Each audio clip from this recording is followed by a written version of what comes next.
This module will review over cellular physiology. As we progress through this course, you will require a basic understanding of how a muscle cell functions. To fully grasp the different methods of hypertrophy, you must understand what works, why it works, and how it works. Here is a traditional diagram of a cell. Cells come in different shapes and sizes based on their function. The essential characteristic of skeletal muscle is that it voluntarily shortens or contracts.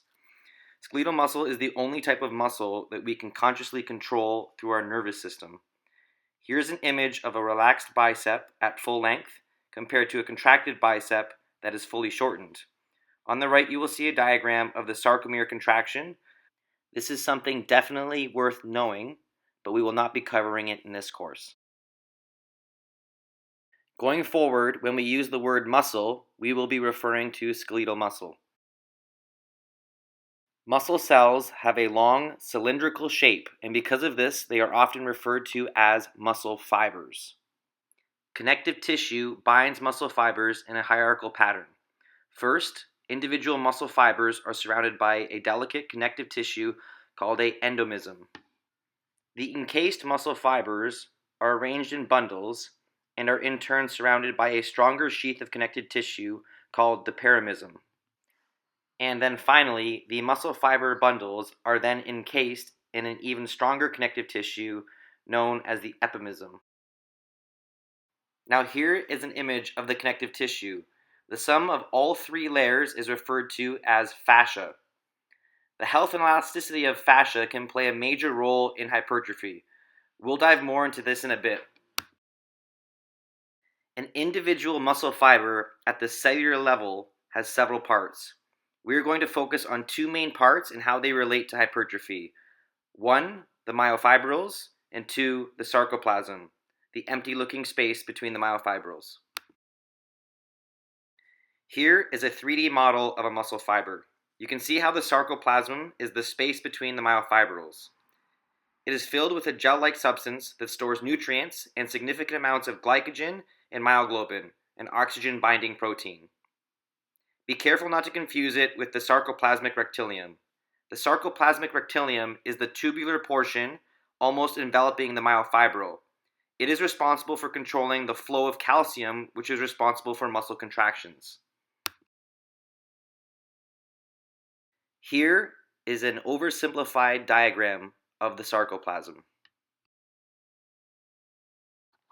Myofibrils are the rod-like portions of the muscle fiber. They are composed of long proteins, including actin, myosin, and other proteins that hold them together. A muscle contracts by sliding the thick myosin and thin actin filaments along each other. And here is an oversimplified diagram of the myofibrils. Next, we'll cover the structure and function of muscle cells. Recall this image from earlier?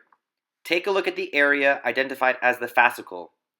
This is a 3D model of a bundle of muscle fibers wrapped within the perimysm. There is a small spectrum of muscle fiber types, each with a specific characterization. There are essentially three types of muscle fibers. Type 1 are referred to as slow twitch oxidative. They produce low force, power, and speed, and high endurance. Type 2B are fast twitch glycolytic. Type 2B produce high force, power, and speed, but low endurance. Type 2A are fast twitch oxidative. Type 2A fall in between type 1 and type 2B. Motor unit recruitment refers to the activation of additional motor units to accomplish an increase in contractile strength in a muscle. The higher the recruitment, the stronger the muscle contraction will be. Motor units are generally recruited in order of smallest to largest, slow to fast twitch. The image on the left shows each motor neuron attached to individual muscle fibers as a part of one motor unit. For example, the red type 1 muscle fibers are all a part of one motor unit. The far right image shows a real-life microscopic model of motor neurons attached to individual muscle fibers. Earlier we mentioned how fascia could play a role in hypertrophy. Fascia, like muscles, can become tight over time and restrict range of motion as well as room for muscle growth. Remember that there are always three layers of muscular fascia: endomysm, individual fibers; the perimysm, fiber bundles; and the epimysm, the entire muscle. The theory is that your muscle becomes trapped and bound in a tough, interconnected network of fascia, which could restrain muscle cells from expansion and inhibit hypertrophy long term. In summary, sarcoplasm is the space between myofibrils. It is filled with a gel-like substance that stores nutrients. Myofibrils are responsible for muscle contractions. Muscle fibers vary in types. Motor units are responsible for muscle activation. And fascia can restrain muscle cells from expansion and inhibit hypertrophy. This information might seem complex right now, but with every module we cover, your understanding of the material will grow.